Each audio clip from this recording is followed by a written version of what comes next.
sommes Deadly Apples sur BGP Music Live.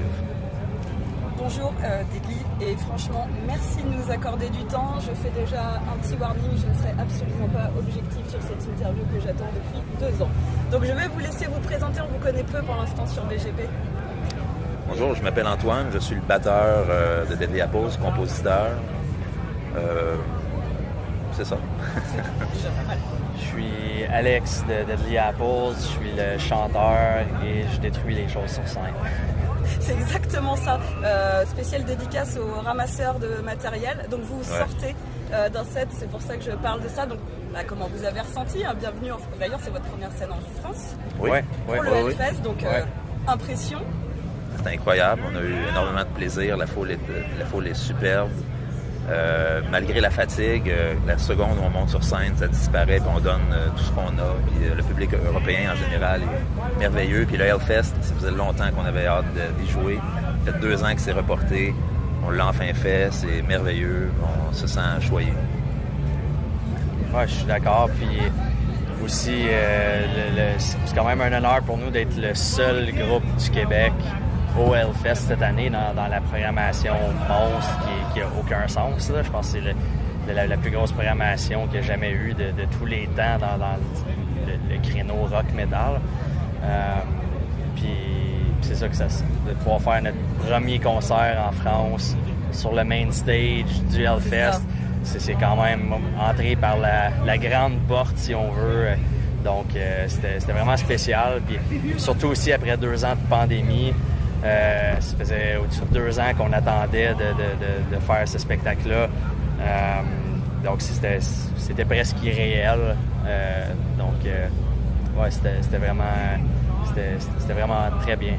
Vous êtes du coup au milieu de votre première tournée européenne aussi. On peut parler un peu des futures dates que vous allez faire en Europe? Oui, je joue à Budapest dans 2 jours avec Korn. Là, c'est un show d'arena, donc c'est pas vraiment un festival. On va être en mode arena, donc nous et Korn, le soir à la noirceur. C'est complètement différent comme vibe. Après ça, il y a un petit break, en bon français. Pause, pardon. On joue en Espagne, on joue au Portugal au VO Fest. VOA Heavy Rock. VOA Heavy Rock, oui. Et après ça, on joue au Resurrection Fest en Espagne. Ouais, donc vous êtes là un petit moment encore. Ouais. Vous venez de mentionner Korn, je suppose que vous y serez ce soir.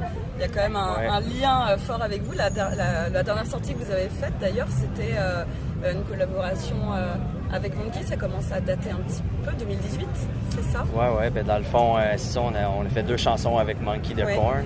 Further, c'est l'autre. On a un clip pour cette chanson-là. Puis, c'est des amis de longue date, particulièrement Monkey, justement.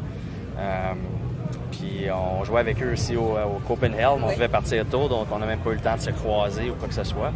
Mais on va assurément les croiser plus tard aujourd'hui.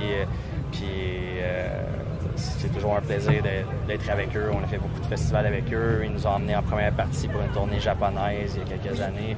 Donc ça, c'était vraiment complètement spécial. Donc oui, on a quand même des liens de longue date avec Korn. Oui, complètement sur des premières parties de tournée, effectivement.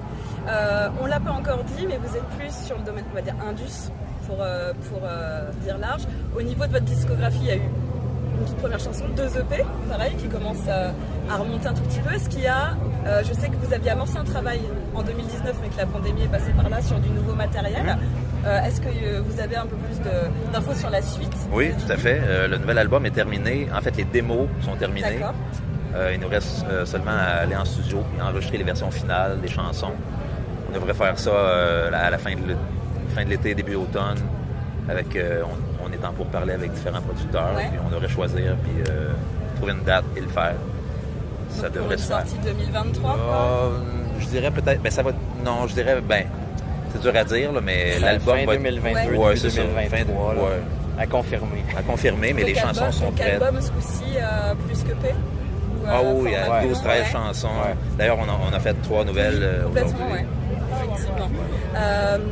Vous avez la particularité d'avoir fait beaucoup de pauses, parce qu'en dehors de la musique, pour les fans de festival, vous avez tous les deux des projets, il y a des projets cinématographiques d'un côté, et vous pouvez peut-être nous parler un petit peu du Rockfest.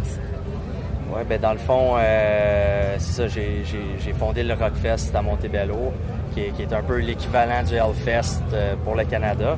Puis j'ai fait ça pendant 15 ans. Puis une des raisons principales pour laquelle j'avais fondé ce festival-là à l'époque, c'était dans les débuts de Deadly Apples, quand c'était vraiment un petit groupe amateur qui commençait. Fait que je voulais créer un peu notre propre opportunité de jouer dans un festival. Donc Deadly Apples avait été le premier groupe à jouer au premier Rockfest. Mais après quelques années, le festival a tellement... C'est ça, un peu comme c'est arrivé avec le Hellfest. Donc, j'ai dû me concentrer là-dessus. Là. C'est vraiment devenu un monstre, si on veut. C'est le premier festival Rock Canada, il me semble? Il y en a eu d'autres, mais jamais de cette ampleur-là. Puis, fait que c'est ça, ça a pris vraiment tout mon temps. Mais après quelques années, ça a fini par prendre son air d'aller. Puis pendant ce temps-là, Antoine, il y avait d'autres projets aussi. Puis en 2017, on a décidé de réunir le groupe et d'y aller vraiment pour vrai. Donc on a quand même une histoire assez inhabituelle. En fait, on est un band qui est atypique à pas mal tous les niveaux. Je pense que ça rend ça quand même plus spécial et unique dans un sens. Complètement. Et du coup, les personnes que vous faites intervenir en live comme aujourd'hui, vous n'êtes pas que tous les deux, c'est des personnes que vous retrouvez régulièrement sur les lives où ça peut changer. Les musiciens. C'est des musiciens qu'on engage. D'accord. En fait, le groupe, c'est nous deux. Oui, complètement. Les musiciens sont engagés, puis ça varie un peu d'année en année. À l'autre. C'est ouais. Ça peut varier, mais les deux membres principaux, c'est Alex et moi. Et du coup, sur les enregistrements, vous faites pareil? C'est des personnes que vous engagez sur les enregistrements, pour les instruments? En fait, moi, je fais pas mal tout sauf la guitare. D'accord. Le drum, tout l'électro, tout ça. Alex fait les voix. Puis oui, on engage, on joue avec un guitariste. On engage un guitariste ou c'est ça. Ça se limite pas mal à ça. On fait pas mal tout à deux. Oui, complètement. On le voit depuis le début d'ailleurs. Vous enchaînez un petit peu les interviews, etc. Est-ce qu'il y a une question que vous auriez aimé que je vous pose et que je n'ai pas posée? En général, on ne vous pose pas et vous dites « Ah mince, c'est dommage, j'ai pas pu communiquer là-dessus ». Il n'y a rien qui me vient à l'esprit pour le moment. Ouais, c'est ça, parce que je posais ça, la seule chose qui me vient à l'esprit, c'est pas nécessairement une question, là, mais je pense qu'on peut dire que jusqu'à maintenant, le public en Europe a été vraiment incroyable. Puis de voir plein de gens à l'avant qui connaissent les paroles de toutes les chansons. Quand on a joué en République tchèque il y a quelques jours, les gens criaient « One more song » à la fin. Fait que considérant qu'on n'était jamais venu en Europe, c'est notre première fois, c'est quand même assez impressionnant. On était agréablement surpris. De mesurer la portée que vous avez eue, même sans être venu jusqu'ici, effectivement, du coup, par le biais uniquement des réseaux. Ouais, c'est ça. Donc, sans les labels officiels, sans rien. Là, avec le COVID en plus au milieu, avec le COVID, tout ça. Ouais. Donc ça a vraiment été incroyable. Mais évidemment, ici aussi, c'est encore plus spécial ici au Hellfest parce que les gens parlent français. Donc, ça faisait spécial de parler notre langue sur scène. Bon, même si on n'a pas le même accent, en espérant que tout le monde a compris ce que j'ai dit. Aucun problème.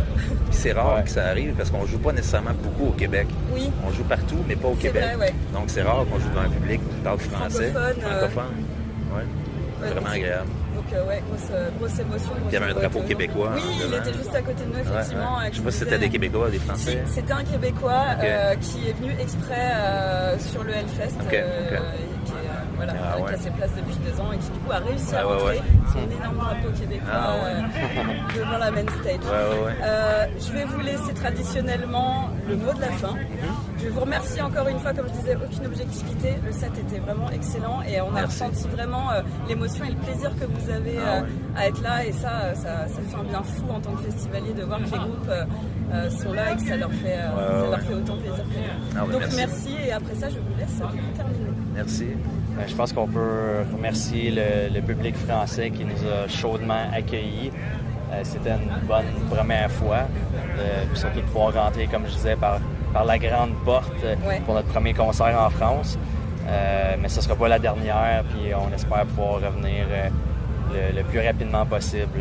Ouais, on est extrêmement flattés d'avoir été ici, puis merci de nous avoir accueillis.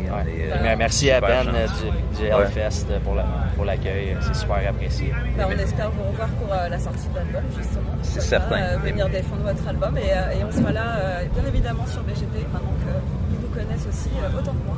Merci beaucoup. Merci pour Et l'interview. puis, à très bientôt et à bientôt sur BGP.